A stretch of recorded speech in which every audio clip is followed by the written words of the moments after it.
Good morning, everyone. Firstly, thank you for being here. It's amazing to see so many people here. It's a real testimony to my mum's legacy. They say you can't take it with you when you go. I think Phil Collins sang about it, and Mum used to listen to Phil Collins. So my tribute this morning to my mum is based around that idea of all the things that she is leaving behind. Firstly, 2 healthy sons. Now that might seem strange for you to hear, but if you know anything about my dad, you would know what a miracle that is that we're alive today. Many of my cousins will also testify to the numerous near-death experiences that they came close to because of my dad's adventures. Now, I must say that it was a wild and crazy childhood. There were bushfires that we started that we got caught in, tractors that ran over us, pythons that were brought home that my mum was convinced would swallow us alive. I was at a party and there was an oil lamp that spilled and burnt my knee, and I had to be rushed to the doctors, and several various injuries over the years. A couple of vivid memories of Christmases when, well, one of the only times we had bacon and eggs back in Sri Lanka, because you don't do that in Sri Lanka, bacon and eggs. It's such a Aussie thing to do. And every time we had it, the 2 Christmases I remember, I got bacon stuck in my throat, and so my mum would have to come and prise open my mouth and fish the bacon out. And I remember those memories so vividly. So it is quite a miracle that we're here. I remember most vividly, as we've been talking about, that when the riots broke out, my mum grabbing my brother and I and taking us to our neighbour's house, spending the night there under their bed and holding our hands and praying for us, and praying for God's protection. And then kind of the next morning, early in the morning, grabbing us and running to a friend's house about 1 kilometre away before our uncle's police rescue came to get us. All this time not knowing where my dad was because he was hiding from the mob that was looking for him. And then, of course, the teenage years that my mum had to navigate, particularly mine. My brother was a saint, but my angst and wanting to date an Australian girl when I was 15, I'm sure caused no end of grief for my mother. And so being able to navigate transitioning to a new country, me dealing with my whole identity crisis, trying to figure out how curry I really was, and all of that is a testament to her ability to be able to raise 2 relatively healthy, mentally speaking, young, middle-lived men today is a testimony of something she's leaving behind. Secondly, a lot of stuff she left behind. I don't know if you know this, but she's a bit of a hoarder. She could have been on a TV show, really. Newspapers and magazines, for some reason, dating back 5 years, were in her room, and we would say, "What is it?" She'd go, "I might read it someday." I'm going, "It's old news. It's not even current anymore." It was one of those things. And the other really weird thing was that my mum had stuff that we'd given her years ago, still in their original packaging, like bed sheets and towel sets and new robes, and she walked around in tattered, stained stuff when all this new stuff was still in the cupboard. She had actually sheet sets that she bought in America for the wrong bed 20 years ago, still in their plastic wrapping. She didn't have a lot of time for stuff. And yet she was incredibly generous with other people. She gave stuff, and in this time we've heard stories about the stuff that my mum gave, money and her time, and just was so generous with others. And one of my earliest memories was my mum hoarding. Her hoarding began a long time ago, especially when overseas visitors like Bob Mum would bring foreign treats. And if you're Sri Lankan, it's Nescafe coffee, Kraft cheddar cheese, and Cadbury chocolate. Those were the trifecta. And she would save this stuff in her wardrobe and ration them out. She was a closet. She's left behind a lot of stuff. She didn't really care a lot for it. Another thing about my mum was that she didn't like being anybody's debtor. Sometimes she'd ask us to buy milk or bread, and she'd want to pay us back the $1.50 or the $2. And we're like, seriously?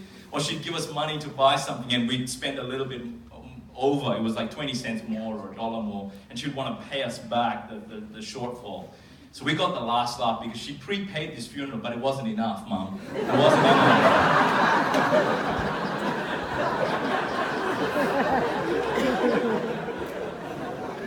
So you owe us.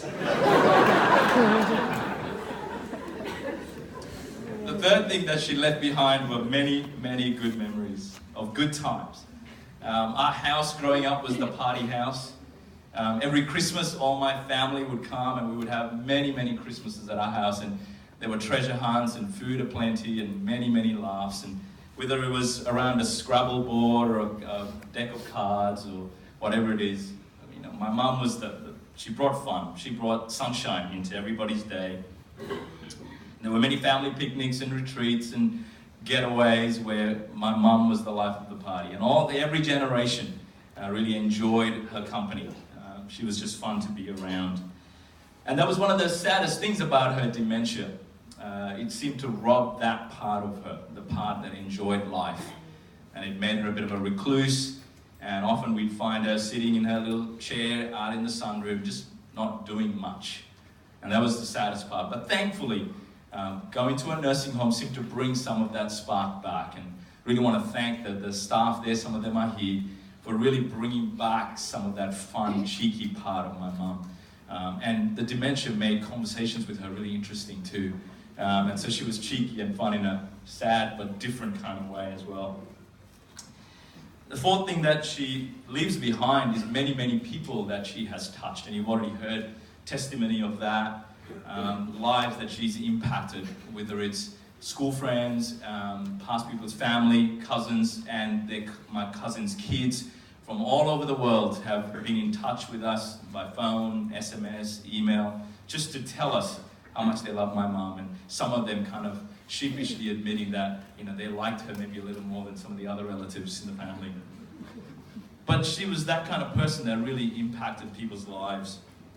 And whether it's people at the nursing home that she visited when she was younger, or the people she greeted at the door coming into church, people loved my mum. And so there were many people that she touched. And one of the ways that she seems to have done that was by being an encourager. We have heard that comment over and over and over again from people from all around the world, that they encouraged her. And even in my own life, you've heard my mum loved to come to my cricket matches and my athletics events, and she would be cheering me on, and when I had a terrible game, she'd say, "That's okay, there's always next time." And sometimes that was worse than the time before, but she keeps saying, "There's always the next time." She always pushed me to be my best. And one of the things that we discovered when we cleaned out her room was that she must have bought every single one of my sermons that I've ever preached, even the bad ones. I remember there was one time when the guys who were doing the sound recordings would say, you know, "Nobody bought any CDs today except your mum." And I go, "Yeah, that'll be right." You know, so she was cheering me on and believing me right to the end. And so that was quite an amazing thing. But an interesting thing about my mum was that she didn't have a filter either. And some of you would have experienced that part of my mum's encouragement, which was not. She didn't have a problem telling people that they'd been putting on weight, or losing weight, and that they needed to eat more, or that she didn't like the shirt they were wearing, or their new haircut, or whatever it was. She just felt that, you know, she had a right to tell them that, and that they would graciously receive that. And most people generally did that. And I don't know how she got away with it, but she seemed to get away with it, and people just gave her the grace to do that because they just loved her so much. The fifth thing that she leaves behind, the last thing I want to talk about, is her legacy of faith. And you've heard a little bit about that already. My mum became a Christian in England, and I can't even imagine how difficult that must have been, being the only Christian in a Hindu family. For me, I've only ever known what it is to be in a Christian family, and I know the benefit and the encouragement and the support that that brings. And being the only one must have been very difficult, and yet she was able to hold on to her faith in the midst of some of life's difficulties, like losing a daughter and going through the riots and having to fear for the safety of her family and all of that. She kind of held on to her faith, moving to Australia and not knowing about the future, and in the uncertainty and the ups and downs of life, she held on to her faith strongly. I remember growing up having family times of prayer and hearing my mum pray more than anything that we would know Jesus and that we would follow him, just as my mum and dad were. And remembering that that was her greatest aspiration and hope and dream for us, which is very different to most curry families, which is all usually about education and achievement and success, which are great things. But my mum often prayed that we would just know Jesus and we would love him and follow him. And so that was a real testimony to what she valued in life and what really meant the most to her. And a testimony to that was that she kept coming to Petersham long after my dad had left because she wanted to make sure that she was looking after us and that we were going to be okay.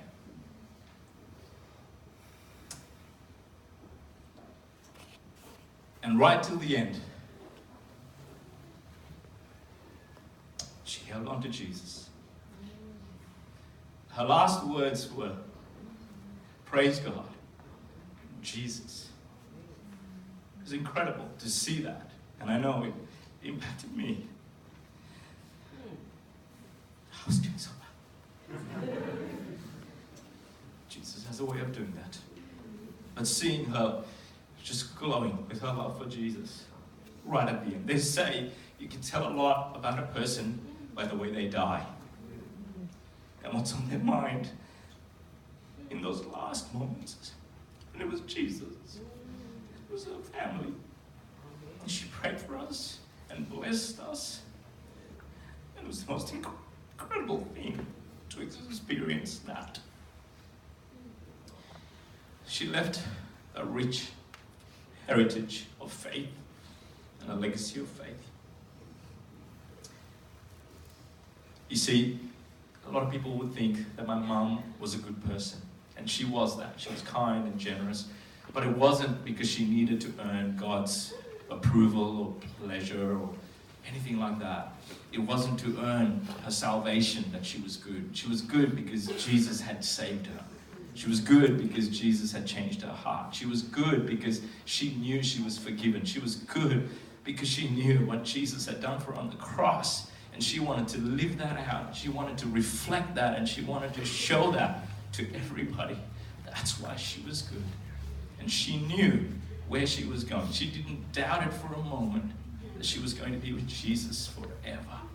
It's the most incredible thing to experience that and to be present, to see that and to know that.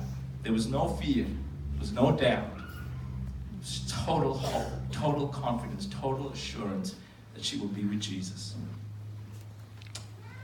So these are some of the things that my mom is leaving behind. I wonder what you're leaving behind as your legacy. I'd like to close with a Bible passage from Proverbs 31, which is a poem that celebrates a noble wife.